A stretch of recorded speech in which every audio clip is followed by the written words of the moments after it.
नमस्कार, मी सुखदेव जमधाडे आणि आपण पाहत आहात शेती.com यूट्यूब चॅनल. आज आपण एक असे पुस्तक घेऊन आलो आहोत ज्याने निसर्गाविषयीचा आपला दृष्टिकोन बदलला, ज्याने ग्लोबल पॉलिसी आणि विज्ञानातील संवादाला नवीन दिशा दिली. हे आहे सायलेंट स्प्रिंग, लेखिका रेचल कार्सन, प्रकाशित वर्ष 1962.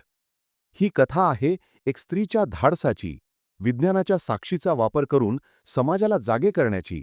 आणि ती कथा आहे एका शांत वसंताची, ज्यात पक्ष्यांचे गीत टिकून राहिलं पाहिजे. पण जर आपण न विचारता रसायनं वापरत राहिलो तर तो वसंत एक दिवस शांत होऊ शकेल. म्हणजेच सायलेंट स्प्रिंग. एक, लेखिकेची संक्षिप्त ओळख आणि पुस्तकाची निर्मिती पार्श्वभूमी. रेचल कार्सन या अमेरिकेतील एक समुद्री जीवशास्त्रज्ञ होत्या. त्या समुद्राच्या, निसर्गाच्या सूक्ष्म संबंधांवर अभ्यास करत होत्या.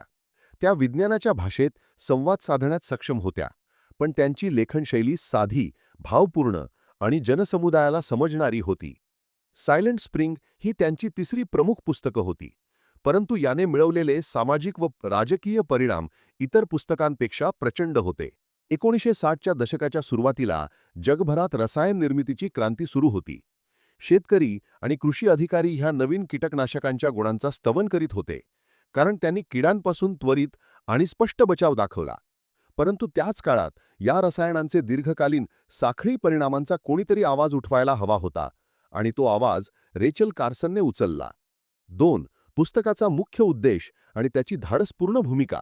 सायलेंट स्प्रिंग हे पुस्तक केवळ कीटकनाशकांविषयीचे संशोधन नाही, हे म्हणजे एका पद्धतीने आधुनिक विज्ञान, उद्योग, सरकार यामधील नात्याचा खुलासा आहे. कार्सनने दाखवले की रसायने फक्त लक्षित किड्यांवर परिणाम करत नाहीत, ती अन्न साखळीमध्ये गुंतून जातात. माती, पाणी, पक्षी, प्राणी आणि माणसांपर्यंत पोहोचतात. ती म्हणते की आपण जे काही समाधान म्हणून टाकतो त्याचे परिमाण आणि परिणाम आपण पाहिलेच पाहिजे. 3. सायलेंट स्प्रिंगमधील प्रमुख वैज्ञानिक मुद्दे. साधा आणि स्पष्ट अर्थ. आता आपण पुस्तकातील काही महत्त्वाचे वैज्ञानिक आणि तत्ववार मुद्दे समजून घेऊया, सोप्या भाषेत. इकॉलॉजिकल वेब, प्रकृतीचा जाळं. कार्सन स्पष्ट करते की प्रत्येक प्राणी, पौधा एका जटिल जाळ्याचा भाग आहे. एका घटकावर फटकारल्यास इतर अनेक घटक प्रभावित होतात. म्हणजे एखाद्या किड्याला मारण्याचा प्रयत्न केल्याने त्या किडे खाणाऱ्या पक्ष्यांना, त्या पक्ष्यांचे भोजन आणि त्यांच्या प्रजननावर परिणाम होतो. बायो ॲक्युम्युलेशन. काही रसायने जमिनीतून किंवा पिकातून अन्न साखळीमधून जास्त प्रमाणात जमा होतात. म्हणजे ज्या प्राण्यांचं शरीर विस्तारतं किंवा जे उच्च स्तरावरील प्राणी आहेत त्यांच्यामध्ये या रसायनांचं प्रमाण जास्त होते. उदाहरण म्हणजे डीडीटी. हे सुटत नसेल तर मागे जमा होत राहते. डीडीटी आणि इतर कीटकनाशकांची भयानकता. कार्सनने विस्ताराने दाखवले की डीडीटी फक्त किडांना मारत नाही, ते पक्ष्यांच्या अंड्यांच्या कवचावर परिणाम करते, अंड्याचे पातळ होणे आणि अपयशी प्रजननास कारणीभूत ठरते. त्याशिवाय लोकांच्या रक्तप्रवाही पदार्थांमध्येही हे सापडू लागले. मातीचा आणि जलपुनर्भरणाचा हाणाफटका. रसायने मातीतील सूक्ष्मजीव आणि पावसाळी जलप्रणालीला हानी पोहोचवतात. यामुळे मातीची सुपीकता कमी होऊन पिकांना आवश्यक पोषक घटक मिळत नाहीत. इंडस्ट्री व सरकार यांच्यामधील संघर्ष. कार्सनने उद्योगाच्या लाभासाठी आणि शॉर्ट टर्म सोल्युशनसाठी संशोधन कसे दडपले जाते हे सांगितले आणि नागरिकांना हे समजावे म्हणून ती वैज्ञानिक पुरावे आणि केस स्टडीज रिजूपणे मांडते. 4. पुस्तकातील काही प्रभावी उदाहरणे आणि केस स्टडीज. कार्सनने पुस्तकात उपनगरीय व ग्रामीण भागातील अनेक उदाहरणे दिली, जे वाचकांना दिवसेंदिवस पाहायला मिळणाऱ्या जीवनाशी जुळतात. ती इंग्रजीत दिलेले पुष्टी करणे आणि शास्त्रीय अभ्यास प्रस्तुत करते, परंतु त्याचे सार आपण इथे मराठीतून समजून घेऊया. एका सप्टेंबरच्या सकाळी एखाद्या गावात लोक बाहेर पडतात आणि पक्ष्यांचे गाणे ऐकू येत नाही. या शांततेचा कारणाचा कार्सनने शोध घेतला. फवारणीमुळे पक्ष्यांचे प्रमाण घटले होते. पाण्याच्या तलावांमध्ये मासे आणि इतर जलचर सुट्यात मृत पडल्याचे वर्णन केले आहे, जेथे कीटकनाशक नद्यात शिरले होते. शेतकऱ्यांच्या आहारात आणि दुधात निषिद्ध प्रमाण शिल्लक राहते. यामुळे मानवांसमोरही दीर्घकालीन आरोग्य प्रश्न उभे राहतात. या सगळ्या उदाहरणांनी वाचकाला आणि नंतर नागरिकांना प्रभावित केले, कारण ह्या गोष्टी उपनगरीय वृत्तपत्रात वाचायला सहज मिळतील आणि लोकांना प्रत्यक्ष जाणवतील. 5. उद्योग आणि राजकीय प्रतिक्रिया. एक संघर्ष संपल्यासारखा नव्हता. सायलेंट स्प्रिंग प्रकाशित झाल्यावर रासायनिक कंपन्यांनी त्वरित प्रतिक्रिया दिली. त्यांनी पुस्तकाचे वैज्ञानिक आधारावर आक्षेप घेण्याचा प्रयत्न केला. लेखकावर वैयक्तिक हल्ले झाले आणि मीमांसा केली गेली. परंतु कार्सनने कोणत्याही प्रकारच्या आव्हानाला शास्त्राभिमुख प्रतिसाद दिला. तिने स्रोतांचा संदर्भ, शास्त्रीय पेपर आणि क्षेत्रातील पुरावे मांडले. हळूहळू सार्वजनिक समुदाय, पत्रकार, शेतकरी संघटना आणि पर्यावरणवादी चळवळीचे लोक एकत्र आले. या जन आंदोलनामुळे पॉलिसी मेकर्सना कठोर निर्णय घ्यावे लागले. परिणामस्वरूप पुढील दशकात बहुतेक विकसित देशात डीडीटी आणि इतर धोकादायक कीटकनाशकांवर निषेध झाले. 6. सायलेंट स्प्रिंगचा जागतिक परिणाम आणि धोरणात्मक बदल. सायलेंट स्प्रिंगचे सशक्त परिणाम म्हणजे केवळ वैज्ञानिक चर्चाच नव्हती, ती सार्वजनिक नीती आणि कायद्यात बदल करणारी चळवळ झाली. अमेरिकेत एन्व्हायर्मेंटल प्रोटेक्शन एजन्सीचे स्थापत्य आणि अधिक कठोर केमिकल टेस्टिंग मानके अंगीकारली गेली. अनेक देशांनी डीडीटीवर बंदी केली किंवा त्याचा मर्यादित वापर स्वीकारला. जैविक शेती आणि नैसर्गिक कीटक नियंत्रण या पद्धतींना बळ मिळाले. परागकण जीवन आणि जैवविविधतेवर जागरूकता वाढली. मधमाशांसारख्या परागवाहकांची सुरक्षितता आता महत्त्वाची चर्चा बनली.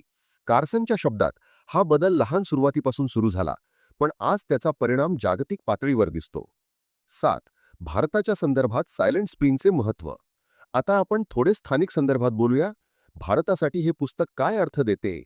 रासायनिक वापराची वाढ. भारतात 1970-80 नंतर रासायनिक शेतीचा वापर वाढला.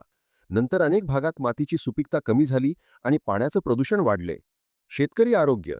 अनेक शेतकऱ्यांच्या आरोग्य समस्यांसाठी रासायनिक महत्त्वाचा घटक बनला आहे. पर्यायी पद्धतींची गरज. जैविक शेती, कव्हर क्रॉप्स, फेरपालट, सेंद्रिय खत इत्यादी पर्यायी पद्धती आज अधिक बोलल्या जात आहेत आणि सायलेंट स्प्रिंग हे त्या वैचारिक मार्गदर्शनाचे मूळ स्रोतांपैकी एक आहे. महत्त्वाचे म्हणजे ही पद्धत फक्त विरोध करणारी नाही, तर उपायसूचक आहे. कार्सनने फक्त समस्या सांगितली नाही, तिने पर्यायही सुचवले. त्यामुळे भारतीय शेतकरी, पंचायत आणि स्थानिक नीती निर्मात्यांनी या शिकवणीकडे गांभीर्याने पाहणं गरजेचं आहे. 8. शेतकरी आणि स्थानिक समुदायांसाठी प्रत्यक्ष शिफारशी म्हणजे प्रॅक्टिकल टाकाव्या गोष्टी. सायलेंट स्प्रिंग वाचून आपण खास शेतकरी म्हणून खालील गोष्टी तातडीने अंमलात आणू शकतो. कीटकनाशकांचा बुद्धिमत्तेने वापर. फक्त एकाच रसायनावर अवलंबून राहू नये. इंटिग्रेटेड पेस्ट मॅनेजमेंट IPM वापरा. जैविक नियंत्रण उपाय. कीटकांचे नैसर्गिक शत्रू जसे परजीवी कीटक आणि रोगजनक वापरा. मातीचे आरोग्य सुधारायला जोड. कव्हर क्रॉप्स, कंपोस्ट, फळाखालील पावसाळी नियंत्रण वापरा. फेरपालट आणि पिकविविधीकरण टाळा. मोनोकल्चर टाळा. विविध पिके लावा. स्थानिक ज्ञान आणि वैज्ञानिक संशोधन एकत्र करा. संशोधनात्मक प्रयोग, स्थानिक शेतकऱ्यांच्या अनुभवाचे दस्तऐवजीकरण करा. समुदायात जागरूकता. रसायन वापराच्या दुष्परिणामांबद्दल स्थानिक बोलणं सुरू करा. कारण निर्णय सामूहिक असतील तेव्हाच बदल टिकतो. ही साधी परंतु प्रभावी गोष्ट आहे. शेताला जिवंत ठेवणं म्हणजे शेती टिकवणं. 9. एका प्रेरणादायी निष्कर्षाकडे. कार्सनच्या धाडसापासून शिकलेले धडे. रेचेल कार्सनकडे कोणतीही मोठी सत्ता नव्हती. तिला फक्त विज्ञानाची निष्ठा आणि सत्य सांगण्याची इच्छा होती. तिने जनता, शास्त्रज्ञ आणि पॉलिसी मेकर्सना एकत्र आणले. तिचे धाडस आणि लिखाण हे सिद्ध करते की सत्य आणि शास्त्र हे समाजाला बदलू शकतात.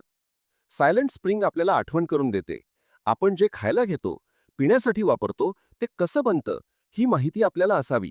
शेतकरी, उपभोक्ता, निर्माते या सगळ्यांनी मिळून निर्णय घ्यायला हवेत. आणि सर्वात महत्त्वाचे म्हणजे निसर्गाशी संबंध जोपासला तर शेती खऱ्या अर्थाने टिकेल. मित्रांनो, आजच्या या कथावाचनातून आपल्याला काय मिळावं हे स्पष्ट आहे. शेत म्हणजे उत्पादनाच्या बाहेरलेचे काही नाही. ती आपल्या भावनांची, संस्कृतीची, अन्नाची आणि भविष्यातील सुरक्षिततेची गाठ आहे. सायलेंट स्प्रिंगने दाखवले की एक व्यक्तीचा आवाज कसा सकारात्मक बदल घडवू शकतो.